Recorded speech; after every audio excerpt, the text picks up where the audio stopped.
All right. So I appreciate all of you guys coming to this session today. My point for us is to have just open dialogue. I'll give you guys some information. I would love for you guys to contribute at any moment that you feel like you want to jump in and say something. Anytime you have questions. At the end, if you have questions, I'm open to answering those questions. We're going to spend about 24 minutes because I do want you guys to be able to return back to your regularly scheduled program. So the goal of these sessions over time that I'm going to facilitate are going to be every 2 weeks. They're going to last 30 minutes, and we're just going to get in and we're going to get out. Today's session is going to be, we're going to talk about non-toxic living. I'm going to tell you a quick story about me. I was thinking about going non-toxic 4 years ago. But it became very overwhelming for me as I was looking online and trying to figure out, what my options were, what, products should I use, should I not use? So that stalled me out for 2 years. And so 2 years later, I picked it up. I got very adamant about, identifying what I could eliminate from my regular routine in order to become a healthier me. And so I want to share some of the things that I've learned over that time in hopes that you guys can, it'll help you guys as well. So the first thing is for you guys to know is that our homes, the EPA has said, and you can Google this, that our homes are 5 to 7 times more toxic than being outside. That's a big deal. So what we can attribute that to is our cleaning products mostly.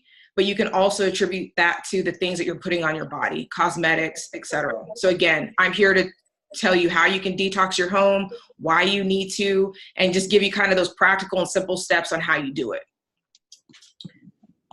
So I first want to start with cleaning products and why I think it's important, or why we should all think it's important to clean with natural ingredient products. I'm not sure if you're familiar with or understand what our endocrine system is. It's essentially a system that produces and communicates hormones throughout our body.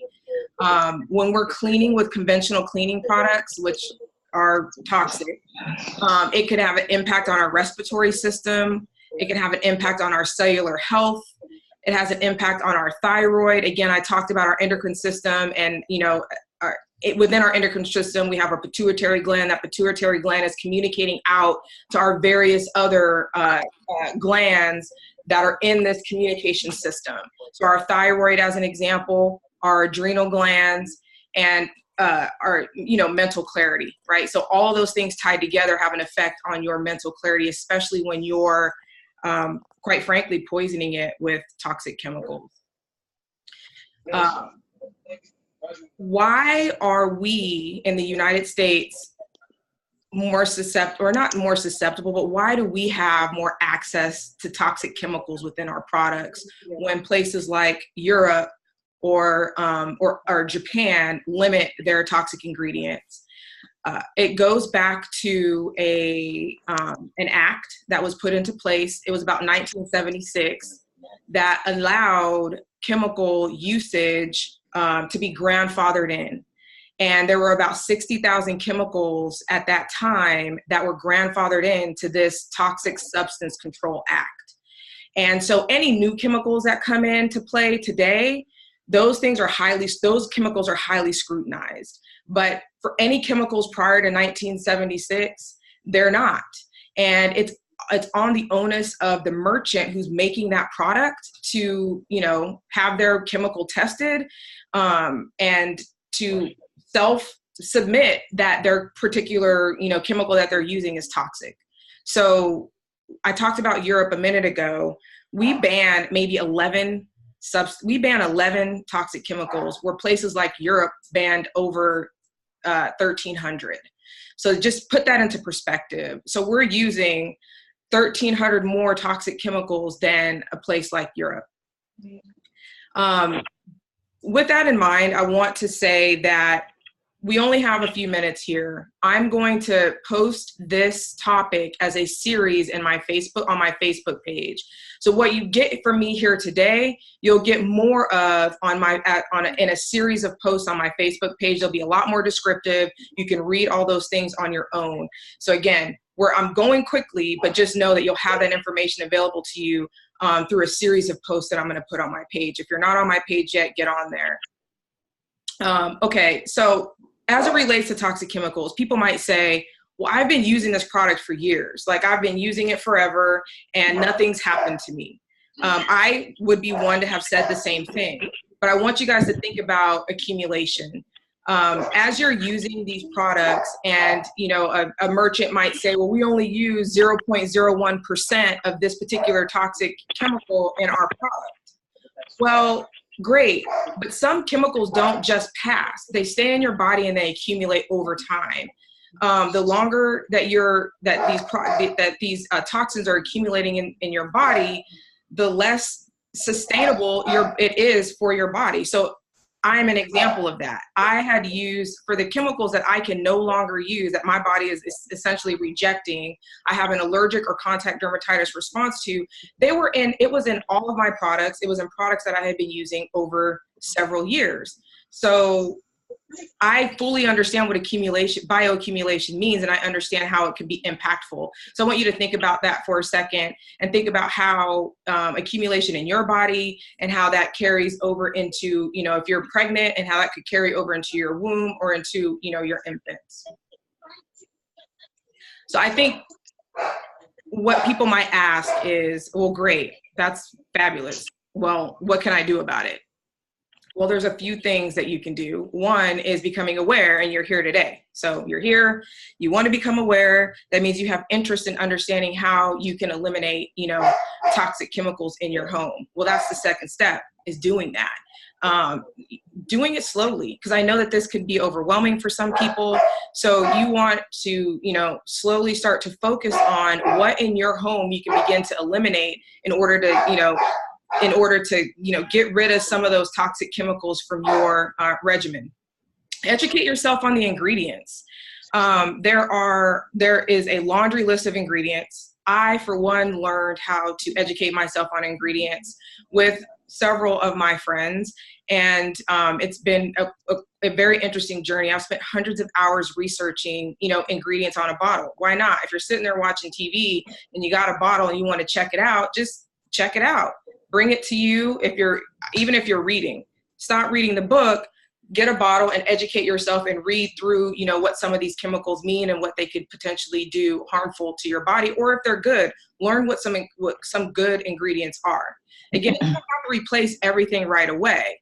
You can slowly start to integrate more quality, non-toxic products into your regimen. I did it slowly, and it was, it was an insightful journey, but I did do it slowly. And I think we might have a question. So let me see let me mute everybody. Hold on one second. I forgot to do that. Thanks, Yoli. Hold on.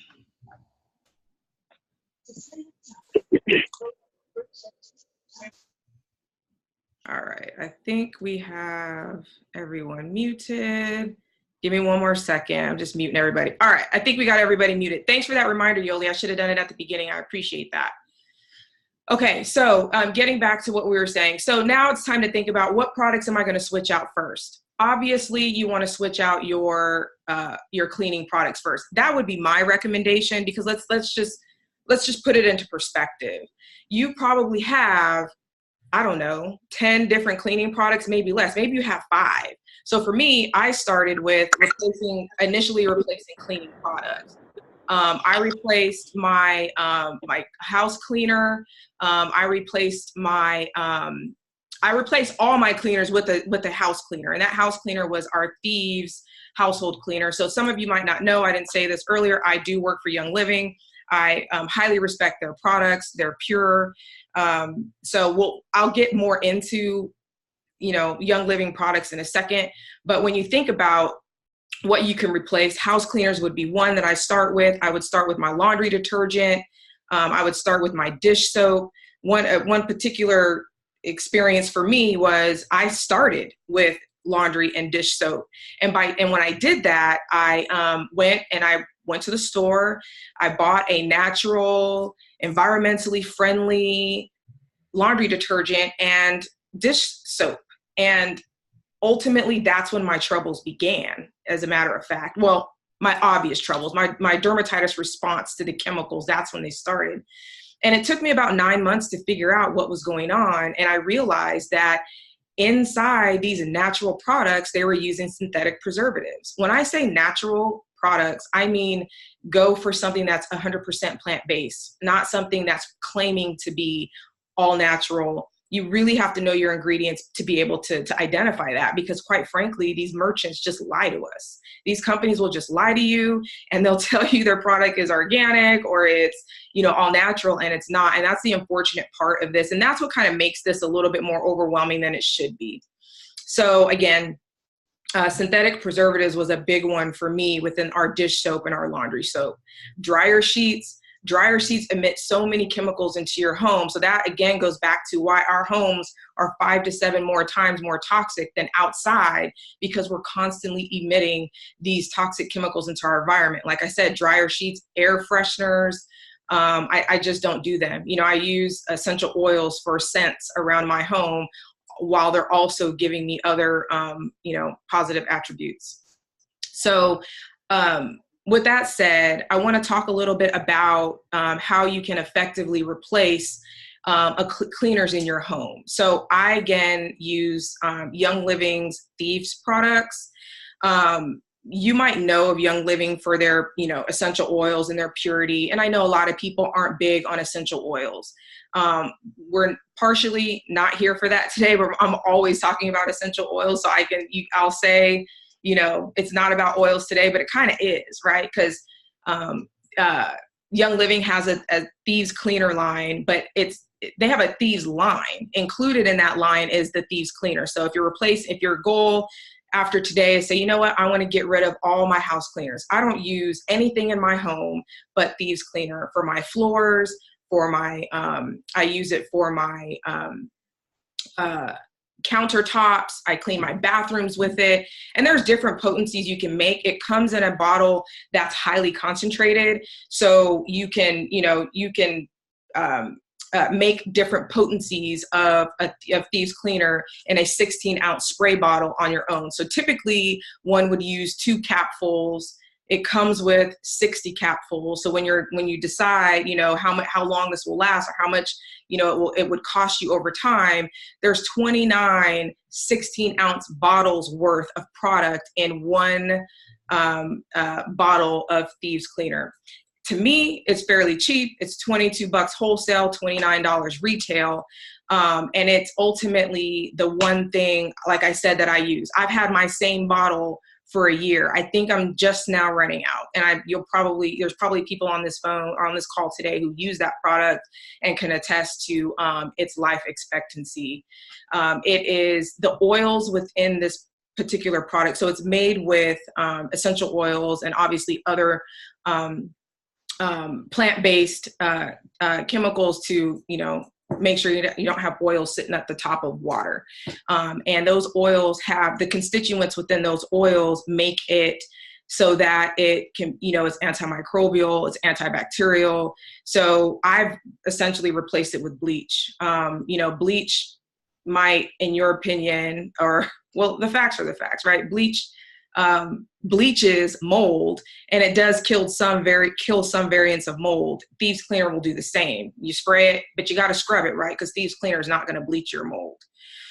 So those are some options that that people can take to replace a cleaner. Other things that I've replaced in my home are, my dish soap. Thieves has a dish soap. Young Living Thieves has a laundry detergent. So there's a whole product line. So kind of backing away from Thieves, I want to talk about some of the most sinister ingredients that you can find in cosmetics and or in your cleaning products. So I don't know these all by heart. So let me just pull out my my notes on these products or these toxic chemicals. So one of them is called, and again, I'm going to post this stuff on my page. So anything that you missed today, you'll have this video replay, but you'll also have a series of posts that I'm going to make so that you can read up on this stuff all on your own. I will post peer-reviewed research. And that's another thing I forgot to mention earlier, is that there are apps out there that are very productive in helping you understand what chemicals, toxic chemicals are in your products. So I've got like an app called Think Dirty. I've shared this before, but I'll reshare it. And again, I'll post it on my page. There's a Think Dirty app, and there's the Environmental Working Group. They have, it's called, I think theirs is called Healthy Living, but it's by the EWG. You can type you can scan your product's barcode, or you can type in the product that you're using, and it will return back to you the research that has been performed on each of the ingredients within your products. That's where I started. And then after that, I started going into the deep, deep web. I started going into, there's a site, there's Google, but then Google has scholar.google.com.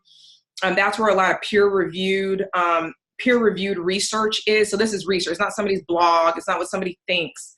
It's actual research that was performed on, on a variety of things. I mean, it's a whole resource. So I'm going to talk about the Dirty Dozen real quick. These are the 12 chemicals that are still legal and used today in so many of our products. But I wanted to at least highlight these top 12. One of them is BHA and BHT. I don't see this. I have not seen this ingredient frequently, but it is used in lipsticks and cosmetics. The thing about cosmetics is you're not required to list your ingredients. So you might not see if something has BHA or BHT in it unless that particular product company is listing their ingredients on their cosmetics, especially lipsticks. I don't wear them, so I've not run into those ingredients before. Another one is coal tar dyes. They're known to be carcinogens. They're also in cosmetics, lipsticks, and hair dyes. I don't dye my hair, but so I've not seen coal tar dyes specifically, but they are in there. And I see Natasha with her high lifted hair. Yes, child. The coal tar dyes are killing you. There are, the third one on the list is DEA related ingredients. So it's not specifically DEA, but you'll see like Cominade DEA, or I think there's a Loride DEA. So there's multiple DEA type ingredients. So it'll say something DEA, or it'll just say DEA on its own. That is also a known carcinogen. You can see that oftentimes in like moisturizers and shampoos. Phthalates, you'll see a lot of people or product companies say that they don't have phthalates in their products anymore, but some do. So just be aware of that and look as you're looking at your products. Look at that. Those are endocrine disruptors. Formaldehyde releasing preservatives. This is the key. Those are one of the major ones that I'm now allergic to. They are a carcinogen. You'll find those in cosmetics, but formaldehyde releasing are typically associated with preservatives. Of course, parabens. Parabens are one of those things that you'll hear a lot that they're, removed. They're no longer in products. They've been removed from products. That's another endocrine disruptor. And I'm going to go back to endocrine disruptors really quick and just say that what happens in your body when you're using a product that is associated with being an endocrine disruptor is that it is either preventing your body from producing a hormone because your body thinks it already has it, or it's underproducing a hormone, so your body is then overproducing that hormone. So all kinds of things. There's a chain reaction that occurs when you have something that's an endocrine disruptor that is disrupting your hormones. Number 7 on the list is fragrance. I can't with fragrance. I just can't. I love perfume. I really do. I make my own now. I'm so deep into this. I use essential oils and make perfume. But fragrance is one of those tricky ones because someone will say it's a natural fragrance and it's not. So you really have to know who your product companies are when you're trusting them with your life. When they're telling you that a fragrance is natural and that but they're not telling you what of it is natural. So as an example, one of the other chemicals that was using all my life, and now that my body's just rejecting, is called phenoxyethanol. Phenoxyethanol is commonly used as a natural fragrance because the chemistry of it smells like rose. So people use it and they call it a fragrance, and they say that, it's natural. And they say that it's natural because you can make phenoxyethanol with corn. But the chemical formulation of it, all of the other toxic chemicals that they're using with this corn in order to make this preservative, it becomes toxic. But it smells like rose. So they use it and call it natural fragrance. So you're going to make sure that when you see something that says fragrance is a no altogether. But if it says natural fragrance, you just really need to know who your product company is to know if you can trust them. It should be scented with if it's natural, it should a natural fragrance. It should say the essential oils that it is that it is made of. All right, number 8 on the list is PEG compounds. You'll see, a lot of y'all will see on your products, it says PEG 40, PEG 2, PEG this, PEG that. Those are known as carcinogens as well. Again, research, this stuff is all available online, so I don't want you guys to think I'm not trying to scare you, but this stuff is all available online, and I will provide you with the information that kind of backs all that up. All right, number 10 is siloxanes, which are basically silicones. They're a particular type of silicones, and they're considered endocrine disruptors as well. They help make cosmetics smooth. The 11th on the list is sodium lauryl or sodium lauryl sulfate. They're known as carcinogens. It's SLS. You'll find it in your toothpaste. So yeah, you've been brushing carcinogens on your teeth for, I don't know, all your life, forever, which is crazy. It is commonly used as a foaming. So it's in toothpaste to make toothpaste foam. It's in, cleansers or shampoos to make it foam. So that's what the purpose of that sodium lauryl sulfate is. But again, known carcinogen. And lastly, it's triclosan. Triclosans are typically known as being endocrine disruptors. It's commonly in toothpaste. It's in antiperspirants, and it can be in cleaners. The thing about antiperspirants, I want to talk about this for a second because we've reached our dirty dozen. We've talked about the top 12, but let's be real clear. Antiperspirants have aluminum in them, and that aluminum that aluminum and the other toxins that they have within those deodorants they just kind of bury into your pores, into your sweat glands, and they just cake in there. And if I could ever recommend another thing for someone to try now while they're considering what they want to do to become non-toxic, it's use a deodorant. Stop using antiperspirants. When I transitioned from antiperspirants to deodorant, I thought this is never going to work. At the time, somewhere in my 30s, I started sweating way more than normal for some odd reason. I didn't know why. And again, as I said earlier, I transitioned to non-toxic maybe a year and a half, 2 years ago. And that at that time is when I started using deodorant. Well, now I don't sweat at all. I've detoxed my pits and I don't sweat. So it baffles me how our chemistry changes when we're using ingredients like this that have a negative impact on us and our bodies. So I've said a lot. I know we're at the top of the 30 minutes that I promised that I would have you guys in and out of here. I want to just stop for a second and ask you guys if you have any questions or if there's anything I can answer while we're on this call. As a reminder, I put all of you guys on mute. So, at any time, please let me know what you got. Everybody's like, I'm ready to go do something else.